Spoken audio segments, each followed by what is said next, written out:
ఈరోజు కేటీఆర్ ఛాలెంజ్ చేసిండు, ఈరోజు నువ్వు ఫోన్ ట్యాప్ చేస్తలేని చెప్పు ఎవడన్నా వచ్చి అని మాట్లాడారు. నేను మళ్ళీ కూడా విజ్ఞప్తి చేస్తా ఉన్నా, లేని వాటిని మీరు ఊహించి రాసి మేము ఇదే జర్నలిజం మాది అంటే మాత్రం ఒప్పుకునేది లేదు. మీ ఇష్టం వచ్చిన పద్ధతిలో దాడి చేస్తాం. లోపడేదో విచారణ జరుగుతుంటే ఏ విచారణ అధికారి చెప్పిన రాస్తున్నారు. నిన్న ఇవాళ కూడా మళ్ళీ రోతరాతలు మొదలుపెట్టినారు. నిన్న ఇవాళ ఏ పోలీస్ అధికారి చెప్పిండు మీకు? ఎవరి పేరు ఏందో చెప్పినట్టు? ఏం జర్నలిజం అనాలి మన దీన్ని?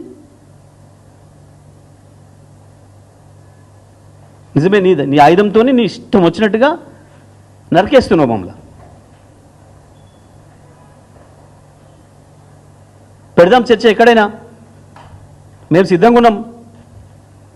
ఎస్, మీడియా పట్ల మా కేసీఆర్కు ఉండే అంత అంకిత భావం, కేసీఆర్కు ఉండే అంత గౌరవం ఇంకొకరికి ఉండదు. మేము మీడియా గురించి మాట్లాడతలేం, మేము కేవలం స్లాటర్ హౌస్ల గురించి మాట్లాడుతున్నాం.